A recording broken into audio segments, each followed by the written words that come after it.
చెప్పింది నేను చేసిందే విధంగా చిన్నప్పటి నుంచి అయినా సరే కానీ చాలా తుంటరి పనులు, తర్వాత అల్లరిగా, తర్వాత వాళ్ళను కొట్ట, వాళ్ళని తిట్ట, ఈ విధంగా నా జీవితం గడుస్తూ గడుస్తూ ఈ సెవెంత్ క్లోజ్ చేసుకొని చారగొండ, మా మండలి చారగొండలో అక్కడ టెన్త్ వరకులో నేను హాస్టల్లో ఉన్నప్పుడు అమ్మాయిలతోటి మామూలుగా తిరగడం అనేది, తర్వాత చిల్లర శేషాలతోటి చేయడం, వాళ్ళని తిట్ట, వాళ్ళని కొట్ట, ఇదే చేస్తుంటే మా నాయన ఎన్నోసార్లు మందలించిండు. అయినా మా తండ్రి మాట నేను వినలేదు. అక్కడ 10th క్లాస్ అయిపోయి క్లోజ్ చేసుకున్న తర్వాత మళ్ళీ కలకుర్తి ఇంటర్మీడియట్ వయారం కాలేజ్ నాది. ఇంటర్మీడియట్లో చాలా ఏబీపీ వాళ్ళకు అప్పుడు నేను దగ్గర సంబంధం అయింది. అక్కడక్కడ తిరగంగా కలకుర్తిలో టౌన్లో తిరుగుతుంటే ఆ స్నేహితుల ద్వారా తిరిగిన తర్వాత ఏబీపీలో మామూలు ఎక్కడంటే అక్కడ నేను గొడవలు చేస్తుండేవాడిని, వాళ్ళతో పాటుగా నేను వెళ్తుండేవాడిని. అట్లాంటి జీవితం నేను గడుస్తున్న నా సమయంలో ఇక ఎవరిని అంటే పాపం పెరగని వాళ్ళు అట్లాంటి విషయం నాకు తెలియని సందర్భంలో వాళ్ళను కొట్ట, వీళ్ళను కొట్ట, ఇదే విధంగా ముందుకు సాగిపోతున్నది. అట్లాంటి పరిస్థితుల్లో అనుకోని రీతిగా ఇంటర్మీడియట్ క్లోజ్ అయింది. డిగ్రీ ఫస్ట్ ఇయర్కు నేను మళ్ళీ అక్కడి నుంచి మల్లెపల్లిలో నేను ఫీజు కట్టిన, ఓపెన్ డిగ్రీ ఫీజు కట్టిన తర్వాత ఎగ్జామ్ రాతామంటే ఇట్లా నేనేమి వెళ్ళలే అక్కడ. ఎందుకంటే నేను స్నేహితులు నా పక్కన ఎట్లున్నారంటే ఈ అంత చిల్లర ఇదిలే గ్యాంగ్లో నేను కలిసి ఉన్నా కాబట్టి మా ఫ్రెండు ఫోటోగ్రఫీ చేస్తున్న విధానం ఉన్నప్పుడు నేను అప్పుడు మళ్ళీ రిటర్న్ హైదరాబాద్ వెళ్ళి నెక్స్ట్ బార్లో పనిచేసి మళ్ళీ తిరిగి నేను శంషాబాద్ ఎయిర్పోర్ట్లో నేను 1 year బాగుంటుందిరా కెమెరా తీసుకో అని చెప్పిన తర్వాత నేను ఫోటో కెమెరా తీసుకొని నేను అవుట్డోర్ చేస్తున్న సమయంలో నేను కెమెరాకి వెళ్దాం అన్న లోపల మైసిగండి దగ్గరని నాకు మైసిగండి దాటంగా టర్నింగ్లో యాక్సిడెంట్ అయిపోయిన తర్వాత కాలుకి దెబ్బ తాకింది. కాలు పెద్ద వాసిపోయిన తర్వాత తొగ్గుడలో నేను హాస్పిటల్కి హాస్పిటల్ దగ్గరలో మామూలుగా ట్రీట్మెంట్ ఇప్పించుకొని మళ్ళీ నేను కోర్టుకి వెళ్ళి కెమెరా తీసుకొని మళ్ళీ రిటర్న్ కలకుర్తికి రావడం జరిగింది. గోకరం వచ్చిన తర్వాత కలకుర్తి నుంచి గోకరం నుంచి కలకుర్తిలో షాప్ పెడదామని నానా రకాలుగా షట్టర్లు చూసిన. ఒక దగ్గర మార్కెట్లో షట్టర్ దొరికింది. అక్కడ దొరికిన తర్వాత అందులో పని చేపిస్తూ నేను మా ఊర్లో నుంచే వేరే ఆర్డర్ వచ్చింది. మా ఊర్లో ఒక ఫ్రెండ్గా ఎక్కించుకొని నేను మామూలుగా ఫోటో దింపు మార్గ మధ్యలో నా బైక్ మీద వెళ్తుంటే టైర్ బ్లాస్ట్ అయిపోయి పగిలిపోయి ముందు వస్తున్న ఆటోకు మామూలుగా ఎదురై తాకిన తర్వాత ఆ బైకు యాక్సిడెంట్ అయిన బైకు వచ్చి నా నడుల మీద పడ్డ తర్వాత నా పక్కన ఉన్న వ్యక్తి మామూలు గుంతలు పడిపోయి చాలా విపరీతంగా ఉన్నాడు. అయినా నాకు మతి లేదు. యాక్సిడెంట్ అయిన తర్వాత నా నడుల మీద బైక్ ఉన్నదంట. అట్నుంచి గాంధీ మన కలకుర్తి గవర్నమెంట్ హాస్పిటల్కి తీసుకెళ్ళిన తర్వాత అక్కడ మా దోస్తులు అందరూ అక్కడ ఏబీపీ వాళ్ళ సందర్భం అందరూ కూడిన అక్కడ హాస్పిటల్ దగ్గరికి వచ్చి ఇతనికి ఏమైనా అయితే ఈ హాస్పిటల్ ఉన్నదని చెప్పేసి భయపెట్టిరంట. అక్కడ భయపెట్టిన తర్వాత డాక్టర్ చెప్పిన మాట ఏంటంటే, అయ్యా ఇక్కడ మేము ట్రీట్మెంట్ ఇవ్వలేము, నాకు సీరియస్ ఉంది, ఇక్కడ నుంచి ఇమీడియట్లీ సంతోష్ నగర్ తీసుకెళ్ళండి, నైటింగ్ హాస్పిటల్కి తీసుకెళ్ళండి అని చెప్పిన తర్వాత అక్కడి నుంచి నేను అయితే మొత్తం మీద కరిపి ఉన్నది. అప్పుడు భవిష్యత్తు తెలియదు. హైదరాబాద్ మొత్తం ట్రాఫిక్ మొత్తం బంద్, ఏమీ నడవట్లేదు. నేను అంబులెన్స్లో 2 అంబులెన్స్ వెనకంగానేమో నా పక్కన ఉన్న ఇంకో ఫ్రెండు, తర్వాత నేను ముందు వెళ్ళిపోతుంటే పాడిచేరు దగ్గర దాకా నేను కాలు కొడుతూ ఉన్నానంట. ఆ పాడిచేరు దగ్గర బ్రేక్ కట్టున్నాక ఆ బ్రేక్ కట్టు నుంచి స్పీడ్ పోయిన తర్వాత అది ఎగిరేసి దుంకిన తర్వాత బ్రేక్ కట్టు నడుముకు ప్యాచర్ అయిపోయిన తర్వాత గుద్దుకున్న తర్వాత ఈ కాళ్ళు కదలడం స్టాప్ అయినాయంట. ఆ కాళ్ళ గురించి చూసుకోలేదు. ఎందుకోసం అంటే ఆ కాళ్ళకి ఎక్కడ నాకు దెబ్బలు తాకలే. దెబ్బ తాకింది తల వలిగింది. ఈ తల వలిగిన తర్వాత ఈ తలలో తువ్వాల పెట్టినప్పుడు బ్లడ్ కారిపోతుంటే ఇట్లా ఈ మనిషి బతకడు అని చెప్పేసి అక్కడ ఇట్లా నేను అయితే నాకు కోమలోకి వెళ్ళిపోయాను. నేను అట్నుంచి నైటింగేల్ హాస్పిటల్ తీసుకెళ్ళిన తర్వాత హాస్పిటల్లో నేను జాయిన్ అయిన తర్వాత నేను మతికి వచ్చిన తర్వాత కనుక్కున్నా హాస్పిటల్లో పోయిన విషయం ఇట్లా నాకు తెలియదు. అక్కడ పడుకొని మామూలుగా 3 రోజులు అయిపోయిన తర్వాత అక్కడ చాలా డబ్బు ఖర్చు అయిపోయింది. 3-4 లక్షలు అయిపోయిన తర్వాత ఆ 3 లక్షలకు అయిపోయిన తర్వాత కొంచెం అక్కడి నుంచి వేరే దిక్కు మార్చాలంటే బిల్లు కట్టని సందర్భంలో 2,500 తక్కువ ఉన్నాయంట డబ్బులు. ఎవరి దగ్గర చెక్ చేసినా లేకపోతే నా ఈ రక్తం అనేది మొత్తం ఈ ఒంటి నిండా అయిపోయిన తర్వాత పాయింట్ మొత్తం తడిస్తే పాయింట్ కత్తిరించినాక ఆ పాయింట్ పక్కకేసిన తర్వాత అందులో ఉన్న నా ఎమ్మటి వచ్చిన మా దోస్తులలోనే ఒకసారి ఎందుకో పాయింట్ మీద డౌట్ వచ్చి చూస్తే కరెక్ట్ 2,500 డబ్బులు ఉన్నాయంట. తీసుకొచ్చి ఆ డబ్బులు మళ్ళీ డాక్టర్కి ఇచ్చిన తర్వాత అట్నుంచి నేను గాంధీ హాస్పిటల్కి తీసుకెళ్ళినాక 2 రోజులు అయిపోయిన తర్వాత నా బ్రతకడం కష్టం అని చెప్పిన తర్వాత సర్జరీ చేయాలి, నాకు వెనకాల నడుము ఇరిగిపోయింది, సర్జరీ చేయాలన్న తర్వాత 3 రోజులు అయిపోయింది. 4వ దినాన ఆ రోజు వాస్తవానికి గుడ్ ఫ్రైడే రోజు యాక్సిడెంట్ అయింది నాకు. గాంధీ హాస్పిటల్ నేను ఉన్నది 15 రోజులు ఉన్నా. కోమలో నుంచి లేచిన తర్వాత నేను లేచి చూస్తే నేను ఇక్కడ ఉన్నాయినమ్మని మా అమ్మని అడిగిన తర్వాత మా అమ్మ చెప్పింది, నీకు యాక్సిడెంట్ అయింది నాయన, పెళ్ళి నీకు యాక్సిడెంట్ అయింది. దాని తర్వాత అప్పటికైనా నేను కోమలకి వెళ్ళిపోయిన నా మైండ్ కరెక్ట్ లేదు. అప్పటికి తలకు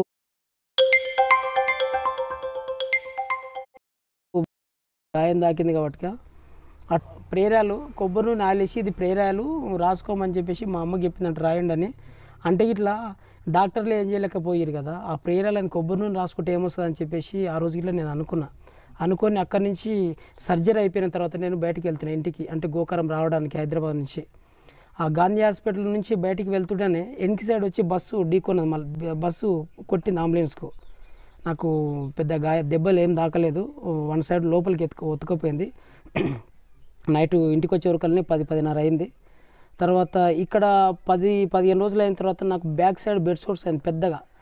బెడ్ సోర్స్ అయిపోయిన తర్వాత మళ్ళీ గాంధీ హాస్పిటల్కి తీసుకెళ్ళిన తర్వాత ఆ వెనక గాయం ఎట్లా అంటే స్మెల్ వచ్చి చాలా ఘోరంగా ఉన్న పరిస్థితి. వెన్నుపూస, నాకు బ్యాక్ వెన్నుపూస ఉందా, వెన్నుపూస కనిపిస్తుంది అక్కడ.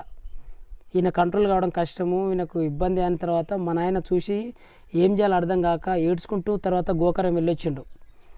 మా అమ్మ, నేను, మా అన్న ఇద్దరం కలిసి మేము అక్కడ హాస్పిటల్లోనే ఉన్న తర్వాత అక్కడ 3 రోజులు ట్రీట్మెంట్ ఇచ్చిన తర్వాత ఉన్న గాయంకు పెద్ద కోసి అక్కడి నుంచి మళ్ళీ తిరిగి నేను ఇక్కడ ఉన్నాను ఇంటికి వస్తాను. గోకరం వచ్చిన తర్వాత Kalwakurthy Sri Sai hospital police station opposite ఉంటుంది అది. ఆ హాస్పిటల్లో జాయిన్ అయిన తర్వాత 1 మంత్ అయింది. 1 మంత్ అయిపోయిన తర్వాత అక్కడ 25,000 బిల్ అయింది.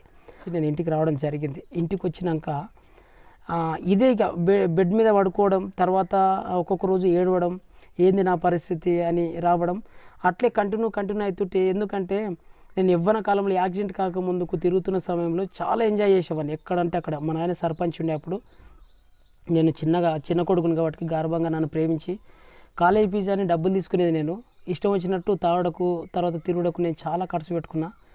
అట్లాంటి సమయంలో తర్వాత నేను ఇంట్లో ఒంటరి అయిపోయిన తర్వాత 4 గోడల మధ్యలో ఉన్న తర్వాత ఒక్కొక్కసారి చాలాసార్లు ఏడ్చిన. ఏంది నా పరిస్థితి ఇట్లా అయిపోయింది. నా దోస్తులు కానీ, నా ఇంటి రక్త సంబంధులు కానీ, అన్నదమ్ములు కానీ క్రమక్రమం అందరూ ఒక్కొక్కరు స్టెప్ బై స్టెప్ వాళ్ళందరూ దూరం కావడం జరిగింది. నాతో ఎవరు సరిగా మాట్లాడే వాళ్ళు కాదు. తర్వాత రాను అందరు తగ్గిపోయారు. స్నేహితులు ఇట్లా చాలామంది అందరు దూరం అయిపోయినారు. తర్వాత మా నాయనకి ఇట్లా పెట్టి అలిసిపోయి నేను మా ఇంటి దగ్గర చింత చెట్టు ఉంటుంది, చింత చెట్టు కింద పడుకున్న సమయంలో మా నాయన చాలాసార్లు, ఎందుకంటే ఆయన పెట్టి అలసిపోయినాడేమో, 10 లక్షల దాకా పెట్టినాడు. ఏం నాకు స్వస్థత లేదు, ఉన్న పరిస్థితి అదే బాడీ అట్లనే ఉన్నా నేను, కదలికలు లేవు. తర్వాత ఎందుకంటే 10 లక్షలు పెట్టినప్పుడు ఈయనకి ఏం కావాలని మా నాయన కోపం తెచ్చుకున్న తర్వాత నువ్వు బతికేందుకు రాని మట్టి తీసి నా మీద పోసిన సావురాని కరెంటు పీక్కొని నేను ఎదకెట్టుకున్న సమయంలో ఇట్లున్నాయి, కానీ చచ్చిపోలే. తర్వాత నేను కలకుర్తికి ఆటోలో వెళ్తున్న సందర్భంలో నా ఎమ్మటి ఆటో డ్రైవర్ ఉన్నప్పుడు పత్తి షాప్కి పోయి మామూలుగా మందు బాటిల్ తీసుకురామంటే ఎందుకోసం అని అడిగేది. నీకెందుకు మందు బాటిల్ ఎందుకు, మీకు పత్తి ఏది పెట్టలే కదా పంట పొలాల్లో, దేనికోసం అని అడిగితే లేదు వేరే వాళ్ళు తెమ్మంటే నీకెందుకు పట్టు, మామూలుగా వాళ్ళు తెచ్చుకుంటారు అని చెప్పేసి అనేది. అంటే అట్లా ఇట్లా చస్తామని ప్రయత్నించిన, కానీ ఆ విధంగా ఇట్లా సావురాలు అట్లా నేను చనిపోలేదు. ఇంకా రాను ఎన్నో కష్టాలు పడి తర్వాత ఎంతెంతో మాటలని, తర్వాత చాలా మాటలు అన్నారు. ఆ చింత చెట్టు కింద పడుకున్న సందర్భంలో ఒక నైట్ వర్షం వస్తుంది.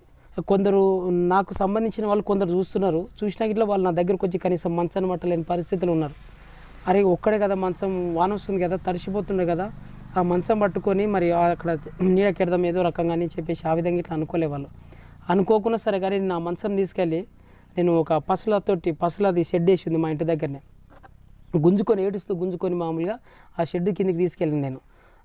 వీల్ చైర్ పైన దొబ్బ మంచాన్ని గుంజుకొని, మంచాన్ని దొబ్బుకొని ఏడుచుకుంటూ ఆ పసులు కట్టేసిన స్థలంలో నేను నైట్ పడుకున్న తర్వాత తిరిగి మార్నింగ్ లేచి ఇక్కడ మళ్ళీ చెట్టు కిందకి 6 నెలలు నేను చింత చెట్టు కింద పడుకున్నా. 6 నెలలు చింత చెట్టు కింద పండుకున్న తర్వాత క్రమక్రమం ఇక అందరు దూరం అయిపోయినా, నాతో ఎవరు మాట్లాడతలేరు. ఏంది నా పరిస్థితి, ఇదే నా జీవితం, అసలు ఏంది నా పరిస్థితి, సావడానికి మామూలుగా నేను ముందుకు ఎంత సహకరిస్తామన్నా చచ్చిపోతలేను అని చెప్పేసి నాకేం అర్థం కాక ఇక ఇంత ప్రయత్నించిన మా నాయన హాస్పిటల్ పోయినాం కదా, హాస్పిటల్లో మంచి కాకపోతే ఇక మాంత్రికులు ఉంటారు కదా, ఆ మాంత్రికుల దగ్గరికి మామూలుగా దేశిటికల అంటే ఆయన మాంత్రికుడు ఉన్నాడు. ఆయన దగ్గరికి తీసుకెళ్ళిన తర్వాత ఆయన దగ్గరికి పోయినాక ఈ పూజలు చేసి ఏదో టెంకాయ కొట్టి తర్వాత ఊదిబత్తులు వేసి మీ ఇంట్లో 15 రోజులకి ఇట్లా ముట్టించుకొని తర్వాత ఇంటి చుట్టూ ఈ టెంకాయలు వాతుకోండి, తర్వాత ఏం కాదు మీరు నడుస్తారు మీకు మంచిగా ఉంటుంది అని ఆ విధంగా 5,000 అడిగిన తర్వాత నువ్వు నెలకే నడుస్తావు అని చెప్పేసి అన్నాడు నాతోటి. అంటే అప్పుడు పైసలు లేవు మా దగ్గర. మా అమ్మ దగ్గర బంగారం ఉన్నప్పుడు బంగారం కుదబెట్టి ఆ పైసలు తీసుకెళ్ళి నేను ఆయనకు మామూలుగా 25,000 ఇచ్చిన తర్వాత నెల అయిపోయిన తర్వాత నేను ఫోన్ చేసిన, నేను మన దేవుని కొడుకున్నా మామూలుగా చెప్పడానికి అని చెప్పేసి అన్నాడు. నువ్వు అన్నావు కదా మామూలుగా నెల రోజుల తర్వాత నువ్వు నడుస్తావు, ఖచ్చితంగా నడుస్తావు అని చెప్పినావు కదా, ఏమైంది ఇంకా నెల దాటిపోయింది 2 నెలలు అయింది కదా, ఏమైంది అంటే నేను దేవుని కొడుకున్నా అట్లా అందరు చెప్పినట్లుగా నేను చెప్పిన అని చెప్పేసి అన్నాడు. అక్కడ చూస్తే అక్కడ నాకేం మేలు జరగలే. అది పోయి నెక్స్ట్ ఈడికి వచ్చిన తర్వాత మళ్ళీ నేను పడ్డ స్థలం కానే ఒక గుడి ఉంది, మైసమ్మ గుడి ఉంది. ఆ గుడి దగ్గరనే మామూలుగా ఆమె పట్టిందని చెప్పేసి ఎరుక అంటారు కదా, ఎరుక దగ్గరికి నేను వెళ్ళినాక ఆమె ఏం చెప్పింది, ఆయననే అక్కడనే తాకింది, ఆ మైసమ్మ పట్టింది, ఆమెకి ఏదైనా చెల్లిస్తే అంటే ఏటనో ఏదో బలిస్తే మామూలుగా మీ కొడుకు ఖచ్చితంగా లేస్తాడంటే మా నాయన ఒక మేకని ఇడిచిన తర్వాత ఇట్లా అక్కడ మేలు జరగలేదు నాకు. అక్కడి నుంచి ఇంకా రాను అన్నీ చూసి ఓపిక పట్టి ఎదురు చూసినాక ఎక్కడ మేలు జరగలేదు. 3-4 అయిపోయారు. ఇంకొక మాంత్రికుడు లాస్ట్కి వచ్చిండు, అయితే నేను ఖచ్చితంగా నడిపిస్తా, ఈ బాబు నడిపిస్తా అని చెప్పేసిన తర్వాత మీ పొలిమర ఎక్కడుందో మీ పొలిమర దగ్గరికి వెళ్ళి ఈ కోళ్ళను నల్లకోడిని తీసుకురండి, నల్లకోడిని టెంకాయలు ఇవన్నీ తీసుకురండి. ఆ పొలిమర దగ్గర ఉన్న తర్వాత ఆ పొలిమర కాడ నేను ఇవన్నీ కోస్తా, ఈ కోసి ఆడ చేసేస్తా, నేను ఎక్కడి నుంచి వచ్చిందో దాన్ని అక్కడ నేను రిటర్న్ పంపిస్తా అని చెప్పేసి అనమాట. నీ కాడనే పట్టింది, ఆ పొలిమర కాడ నుంచి నేను దాన్ని అక్కడ పంపిస్తా అని చెప్పేసి అన్నాక నైటు 12 గంటల సమయంలో మేము ట్రాక్టర్ తీసుకొని పోయినాం. మా అన్నలు నన్ను ఎత్తుకొని ఆ ట్రాక్టర్లో కూర్చోబెట్టారు. అక్కడి నుంచి మళ్ళీ వీల్ చైర్ తీసుకొని కింద దింపి అక్కడ పెట్టినాక ఏవో చేసిండు, మంత్రాలు అంటే నిమ్మకాయలు కొట్టిండు, తర్వాత కోడింగ్ కోసి మీదంగా తీసేసిండు. ఇవన్నీ చేసిన తర్వాత నాకు నెల రోజుల ఆయనకు మంచిగా అవుతుంది ఏం కాదన్న తర్వాత నెల పోయింది, 2 నెలలు అయింది, 3 నెలలు అయింది. ఆయన అడిగితే ఇంకేమో వస్తా దేవుడు చేస్తాడు అని చెప్పేసి అనకాడనే ఉంది. కానీ ఇక నాకేం మేలు జరగలేదు, నాకు అర్థం కాలే, ఇక నాకేం అర్థం కాకుండా అయిపోయింది. ఇక దేశిట్కల మాంత్రిక దగ్గరికి పోయిన తర్వాత అక్కడ మేలు జరగలేదు, పోషమ్మ దగ్గరికి పోయినా అక్కడ మేలు జరగలేదు, ఎరుక గద్దె చెప్తారు కదా గద్దె దగ్గరికి పోతే అక్కడ మేలు జరగలేదు. మళ్ళీ ఇవన్నీ 3 అయిపోయాక 4వ వ్యక్తి వచ్చిన తర్వాత ఖచ్చితంగా మీ బాబు నడిపిస్తా అని చెప్పేసి ఆయన 50,000 తీసుకున్నాడు. పొలిమేర దగ్గరికి వెళ్ళాను, అక్కడ ప్రయత్నించిన అక్కడ ఫలితం కాలేదు. అన్నీ అయిపోయిన తర్వాత ఇక ఎక్కడలే అన్ని ద్వారాలు మూడ్చుకుపోయినాయి. ఇక నాకు సహాయం చేసే వాళ్ళు లేరు, మా నాయన నన్ను పట్టించుకునే పరిస్థితిలో ఇట్లా లేడు. ఇక అయిపోయింది నా పని అనుకొని నేను ఆ చింత చెట్టు కింద కూర్చొని ఒంటరిగా నేను ఏడుస్తూ ఉండేవాడిని. ఏంది నా పరిస్థితి, అసలు ఏంది, దీనికి ఏమైనా మార్గం ఉందా అంటే డాక్టర్లు ఇట్లా దీనికి ట్రీట్మెంట్ లేదని అన్నారు. ఇక ఏం చేయాలనేది నాకు ఎక్కడ అర్థం కాకుండా నేను కూర్చున్న సందర్భం ఉన్నప్పుడు, పాస్టర్ గారు ఒక హైందవులో జీవిస్తున్న మీరు యేసు ప్రభువుని ఎలా తెలుసుకున్నారు? అంటే ఇక అన్ని విధాలుగా మేము ప్రయత్నించినాం, కానీ నాకు ఫలితం లేని సందర్భం నేను మెంటల్గా ప్రిపేర్ ఒక ఆలోచిస్తూ డాక్టర్ల దగ్గరికి వెళ్తే అక్కడ ట్రీట్మెంట్ లేదంటున్నారు. ఇక అన్నీ ఎక్కడ ఏం చేయాలో ఆలోచన చేసుకుంటూ ఉన్న తర్వాత దగ్గర ఉండలేక నాతోటి అందరూ దూరం అయిపోయినప్పుడు నాతో మాట్లాడే వాళ్ళు ఎవరు లేని సందర్భంలో నేను స్కూల్ చెప్పడానికి వెళ్ళిన తర్వాత ఆ స్కూల్ పాప యేసుక్రీస్తు దేవుని నమ్ముకున్నది. నరకానికి పిక్నిక్ అనే ఒక బుక్ చదవండి, దేవుడు ఖచ్చితంగా నేను నడిపిస్తాడంటే నరకానికి పిక్నిక్ అనే ఒక బుక్ చదివిన. ఆ బుక్కులు అంటే నరకానికి పిక్నిక్ ఇది లేనిది ఇంతగానం చదివి ఇంత ప్రింట్ కొట్టి ఇట్లా ఈ విధంగా ఎందుకు ఉంటుంది అంటే ఏదో ఒకటి ఉంది అంటే ఉన్నాడు అని నాకు కొంచెం ఆ బుక్ మొత్తం చదివిన తర్వాత ఒక క్లారిటీ అర్థమైంది. క్లారిటీ అర్థమైన తర్వాత మా ఊర్లో అప్పుడప్పుడు చిన్న మీటింగ్లు అంటే ప్రార్థనలు పెడుతున్నారు. ప్రార్థనలు పెడుతుంటే గుంపు ఒక దగ్గరికి పోయినప్పుడు వాళ్ళందరూ కొంచెం ప్రేమతోటి మాట్లాడుకుంటారు కదా. ఆ మాట్లాడుకునే సందర్భంలో నేనేమనుకున్నట్టే నేను దేవుని నమ్ముకుంటే క్రైస్తవుని నమ్ముకుంటే నాతో ఇట్లా మాట్లాడతారు కదా, నేను ఒంటరిగా నేనైతే ఎట్లా కాను కదా, అందరూ కలిసి నాతో మాట్లాడతారు అనుకొని యేసుక్రీస్తు దేవుడు అంటే ఇట్లా నాకు పెద్దగా తెలియదు. యేసుక్రీస్తు దేవుని నమ్ముకున్నది ఏ విధంగా అంటే మాట్లాడతారేమని వీళ్ళు అంటే దేవుని నేను నమ్ముకున్నంటే వాళ్ళు నాతో మాట్లాడతారని ఆలోచన చేసి నేను వాళ్ళ దగ్గరికి పోయిన తర్వాత మా సొంత అన్న వాళ్ళ బామ్మడిది ఒకసారి అచ్చంపేట చర్చికి రండి, ఒకసారి పాస్టర్ తోటి ప్రేయర్ చేపిస్తా అంటే చాలాసార్లు చెప్పిండు. ఆయన చెప్పిన నేను వినవాని కాదు. అట్లాంటి సందర్భంలో మా సొంత మా అన్న పేరు స్టీఫెన్, ఆయన దేవుని నమ్ముకున్న తర్వాత ఆయనకి నాకు చెప్పాలని ప్రయత్నించింది, కానీ నేను చెప్తే వినవాని కాదు. అంటే నేను ఏది చెప్తే అది వేదంగా అంటే నాకు నచ్చింది నేను చేస్తా. ఇక వీడి చెప్పినా వినడానుకొని ఆయన నాతో మాట్లాడుకుంటూనే సైలెంట్గా అయిపోయిన తర్వాత మళ్ళీ మా అన్న వాళ్ళ బామ్మడిది మా ఇంటికి వచ్చిన హౌస్ ఆఫ్ ప్రేయర్ చర్చి, ఆ పాస్టర్ పేరు విజయ్ కుమార్. ఆడికి పోయినాక నాకు ప్రేయర్ ప్రేయర్ చేసి అది కొబ్బరి నూనె ఇది మామూలుగా రాసుకో దేవుడు నేను నడిపిస్తాడన్న తర్వాత ఈ కొబ్బరి నూనె రాసుకో అంటుండు, ఎట్లా ఇది డాక్టర్లకు కానీ కొబ్బరి నూనెలు ఏముంది అసలు అని చెప్పేసి అప్పటికి నాకు క్లారిటీ రాలేదు. తిరిగి మళ్ళీ వచ్చిన తర్వాత శ్రీశైలం దాబా కాడికి వచ్చినాక ఫుల్ తాగిన. కారులో తాగి డ్రైవరు వెంకటేష్ కలకుర్తి బాబు ఫుల్ తాగి తర్వాత నేను ఎప్పుడు ఇంటికాడికి వచ్చి పడినానో తెలియదు నాకు. నన్ను మంచం మీద వండేసి వెళ్ళిపోయినట్టుంది. భాస్కర్ అనే అతను మళ్ళీ నాకు ఫోన్ చేసిండు. మళ్ళీ దేవుని మాటలు చెప్పుతుంటే నాకు ఏదో రకంగా కొంచెం నాలో కదలికలు, అంటే నాలో ఏదో సమాధానం వస్తుంది, సమాధానం దొరుకుతుంది, నిజమైంది అని అనుకున్నా. బాప్తిసం తీసుకోవాలని మనసు మార్చుకున్నా. బాప్తిసం ఇట్లా నేను ఎందుకు తీసుకున్నా అంటే అప్పుడు తెలియక నాతో మాట్లాడతారనే తీసుకున్నాను. నాతోటి ఎవరు మాట్లాడతలేరు, అందరూ దూరం చేసి నాతో మాట్లాడతారనే పరిస్థితుల్లో నేను బాప్తిసం తీసుకున్న తర్వాత 3 days ఉపవాసం చేసిన తర్వాత నాకు దర్శనం అంటే కళలు వస్తున్నాయి అన్నమాట. ఏదో నేను నడిచినట్టుగా అనిపించి పాస్టర్కి అక్కడ ఉన్న విజయ్ కుమార్ పాస్టర్ చెప్పిన తర్వాత నువ్వు అదే విధంగా కంటిన్యూ చేయి బాబు, దేవుడు ఏం కాదు నీకు స్వస్థత ఇస్తాడు అని చెప్పేసిన తర్వాత సరే పాస్టర్ అని చెప్పి గోకారం రావడం జరిగింది. అంటే బాప్తిసం తీసుకున్నప్పటి నుంచి ఏ రోజైనా తాగడం అనేది మామూలుగా దాని దగ్గరికి వెళ్ళలేదు. అక్కడ అచ్చంపేట వారం చర్చికి రావాలి బాగుంటుంది అని చెప్పేసి, అంటే ఈ గోకారం నుంచి నేను అచ్చంపేటకి వెళ్ళాలంటే పైసలు కావాలి, అంటే ఆటోనైనా ఏదైనా కావాలి. నాకు కారు లేదు, అప్పుడు ఏది లేదు. ఏం చేయాలి నాకు అర్థం కాక వచ్చేది 3000 పెన్షన్ పైసలలో. తర్వాత మా నాన్న ఎప్పుడైనా ఇస్తే నాకు అవసరతలకు ఇస్తుండేవాడు. అట్లాంటి పరిస్థితుల్లో దేవుని దగ్గరికి పోవాలని ఆశనే ఉంది, కానీ నేను ఏ విధంగా పోవాలనేది ఈ నుంచి ఆడికి రావడానికి 1000 రూపాయలు తీసుకునేవాళ్ళు. నాకు అక్కడ లేకుండా సందర్భంలో ఎన్నోసార్లు అట్లా 4 గోడల మధ్యలో నేను ఏడుస్తూ కూర్చున్న సందర్భంలో చాలా ఉన్నాయి అట్లాంటివి. పెన్షన్ పైలు వచ్చినప్పుడు 3 వారాలు కంటిన్యూ చేసేది. అక్కడ సిల్వర్ చెట్టు అనేది ఉంటుంది, అక్కడ ఆ స్థలం కింద ప్రేయర్ జరుగుతుంటే విజయ్ కుమార్ పాస్టరు నేను అట్లా వీల్ చైర్ పై నుంచి కొంచెం లేచి 4 అడుగులు వేసే వరకులని కింద పడిపోయినా. నా పాదాల కింద ఇంతలా బొగ్గలు వచ్చినాయి. బొగ్గలు వచ్చిన తర్వాత ఇక కుప్పగూలిపోయినాయి. అట్లే ఆల్ నైట్ ప్రేయర్ రోజు అంటే మామూలుగా ఒకరికి ఒక ఛాన్స్ ఇస్తారు పాటలు పాడనిక.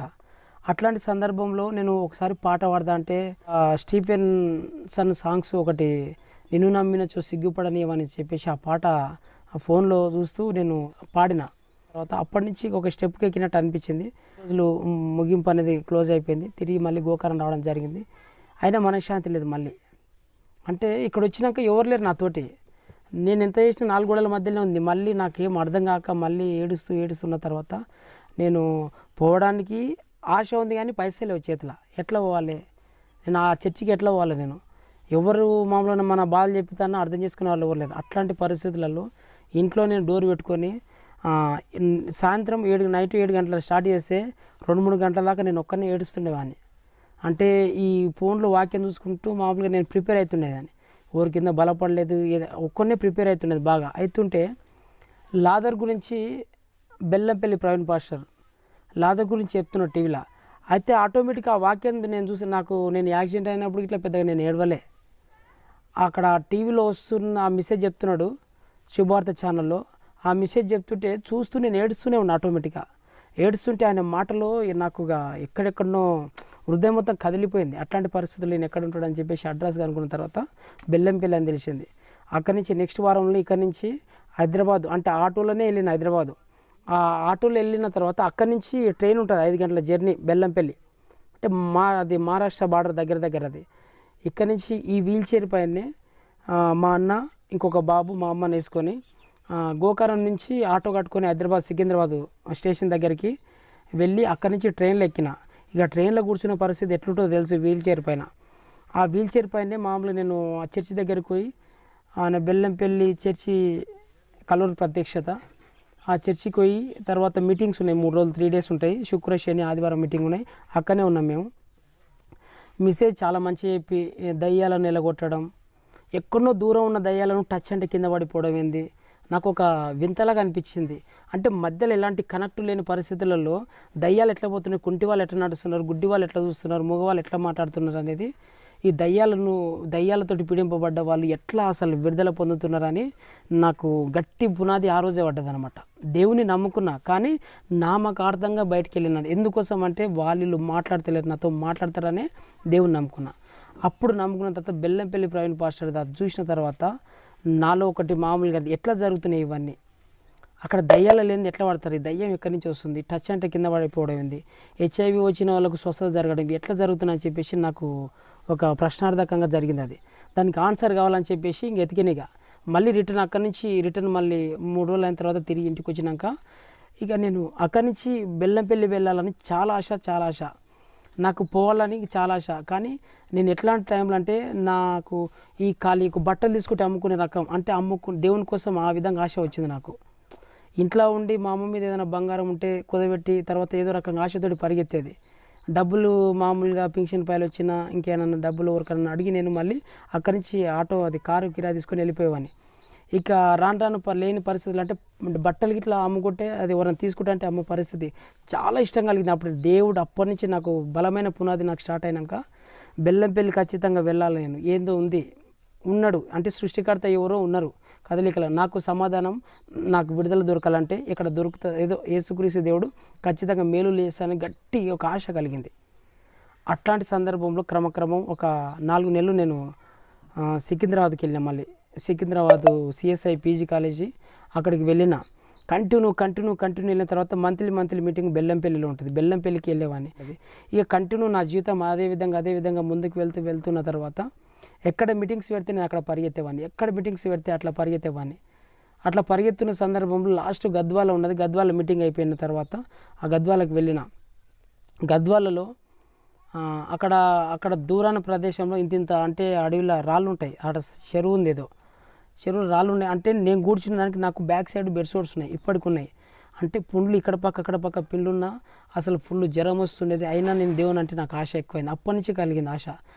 అట్లాంటిది అట్లా కూర్చున్నప్పుడు నాకు ఇంతలా గుండ్లు ఉంటే మామూలు పుండ్లోకి కూర్చుకునేది, కొన్ని పుండ్లకు లోపలికి పోయి పడేది, చిన్న రాళ్ళకి ఇట్లా పుండ్లకు పోయేది పడుకునే సందర్భంలో ఉన్నప్పుడు ఆశ ఉండేది అనమాట. రకంగా అయితే దేవుడు అయితే పరిశుద్ధాత్మ అయితే నన్ను నడిపించిండు. అప్పటి నుంచి దేవుడు అంటే కొంచెం ఇష్టం ఎక్కువైపోయింది. అయినాక ఫైనల్గా నేను గద్వాల్లో ఒకటే అడిగిన, ప్రభువా నాకు అట్లాంటి వరం ఇవ్వ ప్రభువా అని అడిగిన తర్వాత తిరిగి మళ్ళీ గోకరం వచ్చిన. పాస్టర్ గారు, నాతో ఎవరైనా మాట్లాడతారా అని ఆలోచనతోనే మీరు యేసుప్రభుని నమ్ముకుంటారు. అలా నమ్ముకొని ఒక విశ్వాసం కొనసాగుతున్న మీరు సేవకుని ఎలా మారారు? ఇక నేను మీటింగ్లు అంటే వారికి Bellampalli Praveen pastor CSI PG కాలేజీలో మీటింగ్లు పెడతామంటే కంటిన్యూ అయిపోయిన తర్వాత నాకు నేను సేవ చేయాలని నాకు ఆశ కలిగింది. ఈ ఇంట్లో ఉండి నేనే వాక్యం చెప్పుకుంటున్నాను, నేనే మాట్లాడుకుంటునేది. 7 గంటలకు సాయంత్రం 7 గంటలకు స్టార్ట్ చేస్తే 1 గంటల దాకా కంటిన్యూ చేస్తుండేవాడిని. నేనే ఒక్కడనే మామూలుగా ఏడుస్తూ, ఓవర్లేరు ఒంటరిగా నేను ఉన్నప్పుడు కదా. అప్పటి ఇట్లా ఎందుకంటే చర్చిలోకి అయితే వాళ్ళు ఉండేది తప్ప ఇంట్లోకి అయితే వాళ్ళు రాకపోయేది కదా. డోర్ వేసుకునేది, ఏడుస్తూ నేనే వాక్యం చెప్తుండేది, నేనే మాట్లాడుకుంటునేది. కంటిన్యూ మాట్లాడుకుంటుంటే ఒకానొక దినాన 12 గంటల సమయంలో దేవుడు నేను వాక్యానుసారంగా భయపడకు నా కుమారుడు, నీకు నేను తోడై ఉన్నా అని ఆ విధంగా మాట్లాడు. తర్వాత ఇంకొకసారి కంటిన్యూ అది ముందుకు వెళ్తుంటే వాక్యానుసారంగా లెమ్ము తేజరలము ఏహో మహిమని మీద ప్రకాశించున్నది ఆ విధంగా మళ్ళీ మాట్లాడిన తర్వాత అది అయిపోయినాక నాకు బలమైన ఆశ కలిగింది సేవ చేయాలని. తర్వాత నేను మా ఇంటి పక్కలో చిన్న గుడి చేసుకొని ఆ గుడిసెలో నేనే ఒక చిన్న మైకు చేతిలో పట్టుకుంటారు కదా, ఆ మైక్ తీసుకొని వచ్చి పాటలు పాడుతునేవాడిని, నేనే ఆరాధన చేసుకుంటున్నాను ఒక్కనే. ఇక నన్ను అప్పటికి ఇట్లా మామూలుగా సరిగ్గా ప్రేమించే వాళ్ళు ఎవరు లేరు. చూస్తూ ఉండి కనుగోలు చూసుకుంటూ పోతే మామూలుగా వాడు ఏం చేసుకుంటున్నాడో అంతా తాగి చేసుకుంటున్నా అని ఆ విధంగానే అనుకుంటే వెళ్ళిపోతున్న వాళ్ళు ఇండైరెక్ట్లా. ఇంకా నేను ఎవరి గురించి ఏం పట్టుకోలేదు. పాటలు పాడుతూ నేను క్రమక్రమం గంటలకు పాటలు పెట్టేవాడిని, ఆరాధన చేసుకున్నాను. నేను గుడిసెలో ఆరాధన చేసుకున్నాను. 9 గంటలకు ముగించుకున్నాను. మళ్ళీ తెలంగాణ 5 గంటలకు స్టార్ట్ చేసేది, 7-8 గంటలకు నేను క్లోజ్ చేసుకునేవాడిని. ఇదే కంటిన్యూ చేస్తున్న సందర్భంలో ఒక తల్లి నా కాడికి వచ్చి ప్రార్థన చేయాలన్నది. ఆమె కాళ్ళ నొప్పులతో వచ్చింది. ఆమెకు ప్రార్థన చేసిన తర్వాత తక్కువైందని చెప్పింది. ఆమె గురించి నైట్ నాకు దేవుడు కళ చూపించిండు. ఆమెకు తలలో ఆపరేషన్ కాబోతుందని చెప్పిన తర్వాత 1 వారం రోజుల తర్వాత ఆమెను పిలిపించి నీకు తలకు ఏదో ప్రాబ్లం ఉంది, ఏదో కాబోతుందమ్మా, నాకు ఈ విధంగా చూపించింది. నేను చెప్పిన విధంగా కరెక్ట్ 1 వారం రోజులు అని చెప్పిన 4వ రోజే ఆమెకు జరిగింది. అది జరిగిన తర్వాత ఆమె పోయి ఇంకో ఆమెకు చెప్పింది. చెప్పిన తర్వాత ఇక బాలమ్మలు అంటారు కదా, ఆమెకు ఒక్కొక్క వారంలో బాగుండకపోయేది. నా కాడికి వచ్చేది ప్రార్థన చేసిన తర్వాత ఆమెకు మంచిగా అయింది. మా ఊరిలో ఒక సహోదరుడు కనుచూపు సరిగ్గా కనిపించకపోయేది. సాయంత్రం 5 లోపల కనిపించిన సందర్భంలో తర్వాత శ్రీశైలం ఉన్నాడు కదా, ఆయన దగ్గరకు ఆయన ప్రార్థన చేస్తుందని చెప్పేసి ఎవరో చెప్పారంట మా ఊర్లోనే గోకరంలో. చెప్పిన తర్వాత అతను నా దగ్గరికి వచ్చిన తర్వాత నేను ప్రేయర్ చేసి 3 days ఉపవాసం మేము ఉంటున్నాం రా, నువ్వు మాతో పాటు కంటిన్యూ ఉండని చెప్పేసి అన్న తర్వాత ఆ 3 రోజులు ఉపవాసం ఉన్న తర్వాత ఫస్ట్ డేనే ఆరాధన చేస్తున్నా వాడు కింద పడిపోయి కొట్టుకుంటున్నాడు. బెల్లంపల్లి ప్రవీణ్ పాస్టర్ కదా గుర్తుకొచ్చింది టచ్ అంటే ఈ విధంగా అన్న తర్వాత నాకు ఆటోమేటిక్గా నేను ఆగిపోయిన కింద పడ్డాడు. మేము అడుగుతూనే ఉన్నా, ఆ స్పిరిట్ మాట్లాడుతుంది అందులో నుంచి. టచ్ అంటే కింద పడిపోయిండు, కొట్టుకున్న తర్వాత ఇతను ఏం చేస్తున్నావు అంటే అందరు లయ్యేలాగానే నేను చూపు సరిగా కనిపించకుండా చేస్తున్నాను చెప్పేసి స్పిరిట్ క్లియర్గా మాట్లాడింది. క్లియర్గా మాట్లాడిన తర్వాత అది ఆ కుమారుడికి మంచి స్వస్థత జరిగింది. ఆ స్వస్థత జరిపిన తర్వాత కంటిన్యూగా వీళ్ళు చూడడం, ఈ స్వస్థత జరిగిన తర్వాత ఇతరులకు చెప్పడం. నెక్స్ట్ డే గర్భఫలం లేకుండా ఒక ఆమె వచ్చి ఆమె గర్భాన్ని దేవుడు ప్రార్థన చేసిన తర్వాత గర్భాన్ని ఇవ్వడం. అక్కడ గుడిసెలో నుంచి మళ్ళీ తిరిగి నేను ఈ స్థలానికి వచ్చిన, ఇప్పుడున్న స్థలానికి. ఈ స్థలం గిట్లా దేవుడు ఎట్లా ఇచ్చింది నాకంటే, ఈ స్థలం గిట్లా ఇచ్చినట్టు నా కాడ చిల్లి కాబోలే, చేతిలో ఒక డబ్బు లేదు, ఏం చేయాలో అర్థమైతే లేదు. మా ఊర్లోనే ఒకరు చర్చి కడతారని తెలిసింది నాకు, వేరే ఒకరు. నాకు చాలా ఎక్కడ చేయాలి నేను అని చెప్పేసి నేను తిరుగుతూ ఉన్న తర్వాత ఇక్కడ స్థలం ఇచ్చిండ్రు. నేను ఇక్కడనే మామూలు ఈ స్థలంలోనే నాపిన కారు. ఇదంతా చెట్లు చాలా ఘోరమైన ప్రదేశం ఇది. ఇక్కడ తర్వాత దేవుడు ఇక్కడ నాకు చూపించిన తర్వాత ఈ స్థలాన్ని వైపు చూసి ప్రార్థన చేసుకున్న తర్వాత ఈ స్థలమైనా చాలామంది అడిగినా ఎవరికి ఇవ్వలే. ఈ స్థలం చర్చి స్థలం ఇది. ఈ స్థలము మాంత్రికులది. ఇది ఇందులోనే పైనిండేది వాళ్ళు. ఈ స్థలం ఇప్పుడు ఈ శిలువ ఉన్న స్థలం ఏమో ఇక్కడ పుట్ట మొత్తం ఈ స్థలం మొత్తం పై నిండి మామూలుగా ఇప్పుడు ఆమె ఒక మాంత్రికురాలు.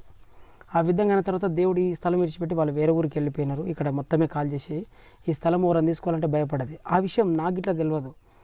తెలిసిన తర్వాత ఈ స్థలం నేను తీసుకున్నా. అంటే ఈ స్థలము ఇస్తా అని ఒప్పుకున్నాడు ఆయన. ఒప్పుకున్న తర్వాత నా చేతిలో పైసలు లేవు, ఎట్లా తీసుకోవాలి? నేను చేతిలో డబ్బు లేదు, నేను ఎట్లా తీసుకోవాలి? ఇస్తున్నాడు.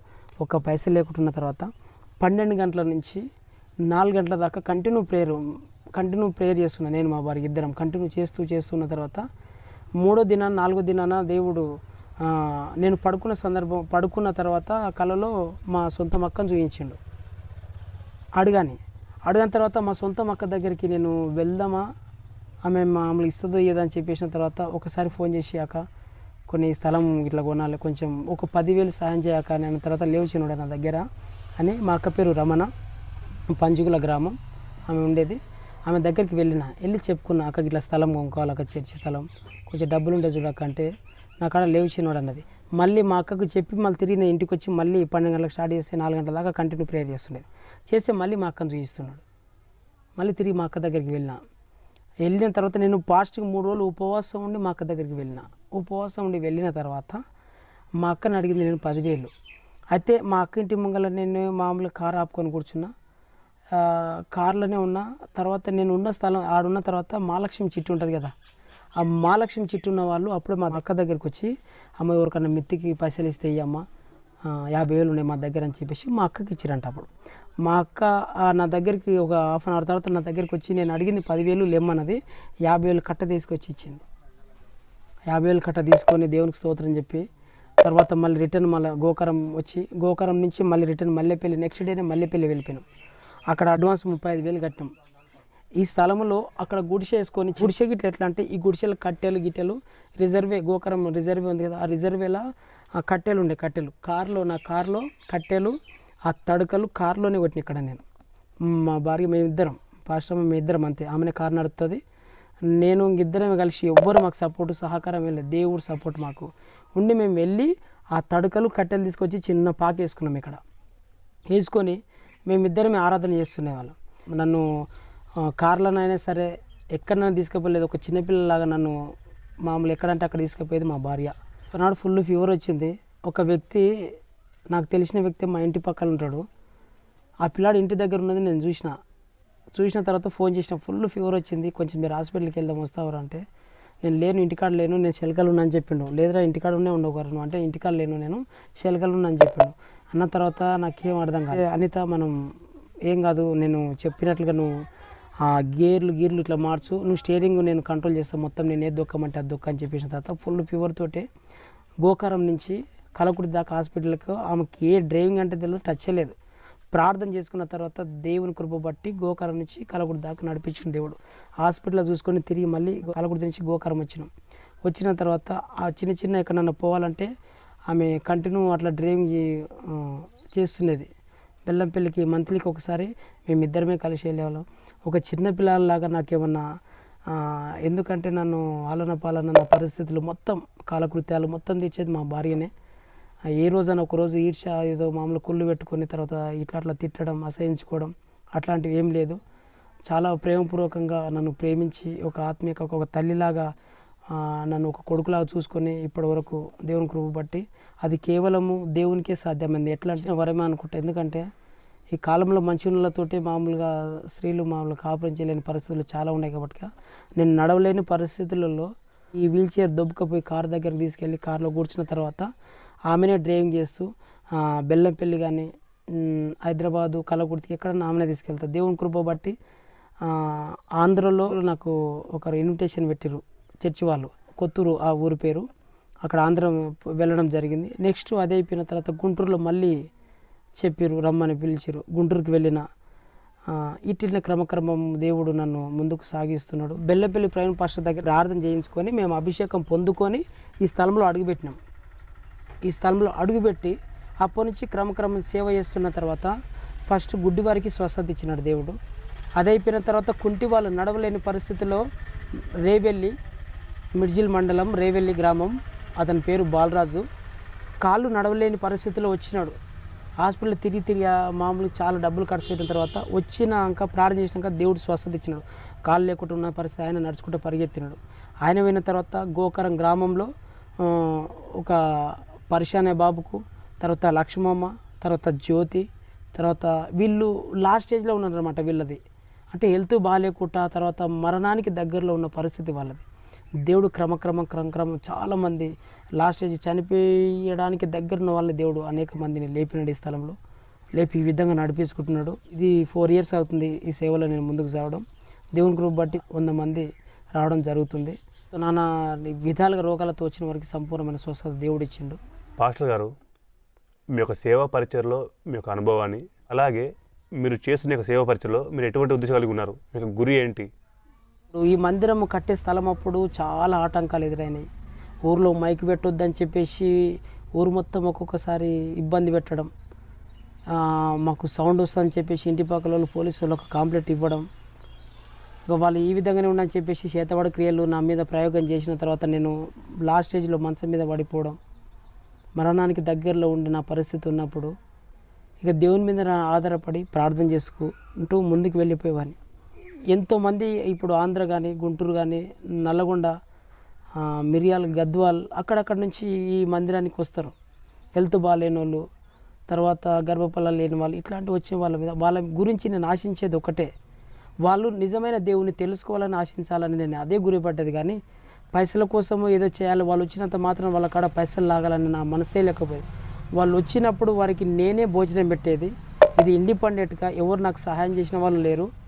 ఇక్కడ రేకులు ఇట్లా వేయడము, మా భార్య మీద ఉన్న పుస్తె అమ్మి, కమ్మలు అమ్మి, గొలుసులు అవన్నీ అమ్మేసి నేను ఈ రేకులు వేసుకోవడం జరిగింది. ఈ గోడలు ఇట్లా కట్టింది ఎవరంటే మా భార్యనే. నేను ఇక్కడ కూర్చొని వీల్ చైర్ పైన కూర్చొని సుతిలిపోస ఉంటుంది కదా, సుతిలితాడు, ఆ సుతిలితాడు ఇక్కడ పట్టేది, ఆమె అక్కడ పట్టేది, దానికి పెళ్ళలు వేసుకొని పెళ్ళలు సమానం వేసుకొని గోడ కట్టినాం మేమిద్దరం. నేను కూర్చొని చెప్తుంటే ఆమె కట్టేది. ఇప్పుడు సిలో దగ్గర ఇవన్నీ బండలు ఉన్నాయి కదా, ఈ బండలు మొత్తం ఆమెనే వేసింది కూర్చొని చెప్తుంటే. ఎందుకంటే ఈ గురి ఏంటంటే నేను ఏదో ఎవరి దగ్గర డబ్బు లాగాలని, డబ్బు తీసుకోవాలని సేవకు రాలే. నేను నశించిపోయిన ఆత్మలు వెతికి రక్షించడానికి యేసుక్రీస్తు దేవుడు పరలోకం నుంచి ఈ భూమి మీదకి వచ్చినాడు కదా, నాలో నుంచి యేసుక్రీస్తు దేవుడు ఎవరు ఈ లోకానికి చూపెట్టాలని ఒక గురితోటే నేను ముందుకు వెళ్ళిన. ఏ డబ్బు కోసం కాదు, ఏ ఆస్తి కోసం కాదు. ఆ విధంగా వెళ్తున్నప్పుడు మందిరం కట్టేటప్పుడు చాలా ఆటంకాలు, ఒకరొకరు కాంప్లైంట్లు, పోలీసు వాళ్ళు ఒక కాంప్లైంట్ ఇవ్వడం, తర్వాత వీళ్ళు వచ్చి నానా రకాలుగా మాటలు అనడం, అవన్నీ మేము పక్కకేసేసి మా గురి పరలోక గురి, ఎవరు ఏమనుకున్నా సరే కానీ ఇది ఖచ్చితంగా చేయాలని ఎన్ని ఆటంకాలు వచ్చినా తప్పించిండు. చాలా ఇక నిందలు వేస్తూ, అవమానాలు జరుగుతూ, పోలీస్ స్టేషన్ దగ్గరికి తీసుకెళ్తూ, ఉట్టి నిందలు, ఎవరిని ఏమనకపోయినా ఉట్టి వచ్చి తిట్టిపోతునే వాళ్ళు. ఒకప్పుడు నేను దేవుని నమ్మనప్పుడు ఒక మాట కాదు, మాట అనకముందుకే వాడిని 100 దెబ్బలు కొట్టేవాడిని నేను. కానీ అట్లాంటి దేవుళ్ళలోకి వచ్చిన తర్వాత దేవుడు నేర్పించింది ఏంటంటే నాకు నెమ్మది నేర్పించిండు. ఎవరు ఎంత మాటలన్నా వారితో నవ్వుకుంటూ సమాధానం చెప్పి తోలిచ్చేవాడిని తప్ప ఏమనకపోయేది. వాళ్ళు ఉట్టుటే నాతో మాట్లాడి నా మీద నిందలేసిపోయేవాళ్ళు. ఎన్నో సేవలు చాలా ఇబ్బందులు అవుతుంటే భరించలేక ఒక్కొక్కసారి అనిపిస్తున్నది, దేవుడు నన్నెందుకే ఎన్నుకున్నావు ప్రభువా అని చాలా బాధపడుతున్నది అనిపించి, ఒక్కొక్కసారి సత్తం అనిపించి మీ ఇద్దరం డిసైడ్ అయ్యి 4 సంవత్సరాలు గుడిసెలో ఉన్నాం. అక్కడ గుడిసెలో ఉన్న తర్వాత ఎలుకలు ఏరిగి తర్వాత ఎలుకలు దాటిపోతున్న అన్నాన్ని ఆ మెతుకులు పక్కకు తీసి అన్నం తిన్నాం మేము కొన్ని రోజులు. అట్లాంటి పరిస్థితులలో మా బుజ్జికి వెనుక బ్యాక్ పెయిన్ ఏదో నొప్పి వచ్చి పడిపోతుంటే నేను మంచం మీద నేను నడవలేను, ఆమె నడవలేకుండా మంచం మీద వంటుంటే మాకు నీళ్ళు ఇచ్చే వాళ్ళకి ఇట్లా ఎవరు లేకపోయేది. మొత్తం ఎవ్వరు మాట్లాడలేని సందర్భంలో ఉన్నప్పుడు నా ప్రేమగల యేసయ్యనే ఇక బ్రతికితే నీ కొరకు బ్రతుకుతా ప్రభా, ఇక ఈ బ్రతుకు కాలం ఈ విధంగానే కంటిన్యూ అయితే ఖచ్చితంగా మేము చచ్చిపోతామని చెప్పేసి డిసైడ్ అయ్యి మంది తీసుకొని చచ్చిపోతాన పరిస్థితి వచ్చింది. అట్లాంటి పరిస్థితిలో నా కుమారుడు భయపడకు, నిన్ను లాస్ట్ అంటే చనిపోయిన వాళ్ళని సైతం లేవనెత్తుతా అని ఒక ప్రవచనం ద్వారా మాట్లాడిండు. చుట్టుపక్కల ప్రాంతాల్లో ఎంతోమంది తెలివి కళ్ళు ఉన్నారు, ధనవంతులు ఉన్నారు, చదువుకున్న వాళ్ళు ఉన్నారు. అయినా నేను ఈ నడవలేని కుంటి వ్యక్తిని పట్టుకున్నదంటే దేవుని కృపనే కదా అనుకున్నా. దేవుడు గ్రహించి నన్ను పట్టుకొని సేవలో వాడుకుంటున్నంటే వాళ్ళకి లేని ధన్యత నాకుంది. ఈరోజు నేను నడవలేకపోవచ్చేమో, నడవలేని విషయంలో ఉండొచ్చు, కానీ చాలామంది ఎంతోమంది విడిపోయిన కుటుంబాలు కట్టబడడం, రోగాలతోటి వచ్చిన వాళ్ళను వారికి స్వస్థత ఇవ్వడం, లాస్ట్ స్టేజ్లో చనిపోతొడిగిన పని అయిపోయిందన్న వారికి విడుదల ఇవ్వడం, ఒక్కటి కాదు చాలా చాలా దేవుడు ఎన్నో గొప్ప గొప్ప కార్యాలు చేస్తూ ముందుకు నన్ను సాగనంపుతూ, ఇది కేవలము నా తెలివి జ్ఞానము కాదు, ఇది దేవుని కృప నాలో నుంచి బలవంతం చేసి ముందుకు నడిపించినని గ్రహించిన నేను. ఈ యూట్యూబ్ ఎక్కడి నుంచి మీరు ఇది చూస్తూ నేను అందులో నేను గిట్టున్నా. యేసుక్రీస్తు దేవుడు అంటే నాకు తెలియదు. నా కాళ్ళల్లో 10 లక్షలు పెట్టినా స్పర్శ లేదు, కూర్చోవడానికి వీలు లేని పరిస్థితిలో ఉన్నాను నేను అప్పుడు. యేసుక్రీస్తు దేవుణ్ణి ఎప్పుడైతే అంగీకరించినో క్రమక్రమము నా జీవితంలో నా మనసులో కానీ నా శరీరంలో ఒక్కొక్కటి కదలికలు స్పర్శలు రావడం కానీ, నెమ్మది జ్వరాలు ఇట్లాంటివి రాకుండా దేవుడు మంచి ఆరోగ్య సంపూర్ణమైన స్వస్థత ఇచ్చినాడు. నాకు స్వస్థత ఇచ్చిన దేవుడు ఖచ్చితంగా నీకు ఇస్తాడు. ఆయనకు కుల మతాలు భేదాలు ఏమీ లేవు, ఆయనకు అందరికీ సమానంగా. ఎందుకంటే లోక రక్షకుడు అన్నాడు, కానీ నీ ఇంటికే రక్షకుడు అనలే యేసుక్రీస్తు దేవుడు, లోక రక్షకుడు. కాబట్టి యేసుక్రీస్తు దేవుని మాటలు ఎందుకు ఇంత గట్టిగా ఇంత స్పష్టంగా మీకు చెప్పడం జరుగుతుందంటే, నా జీవితంలో అసలు విలువలేని నా జీవితం, అసలు ఎవరు మాట్లాడలేని నా జీవితంలో యేసుక్రీస్తు దేవుడు ఎంత ప్రేమ స్వరూపుడు అంటే ఆయన్ని ఎంత వర్ణించినా తక్కువనే. నేను పెళ్ళి చేసుకుంటున్నా కాదు,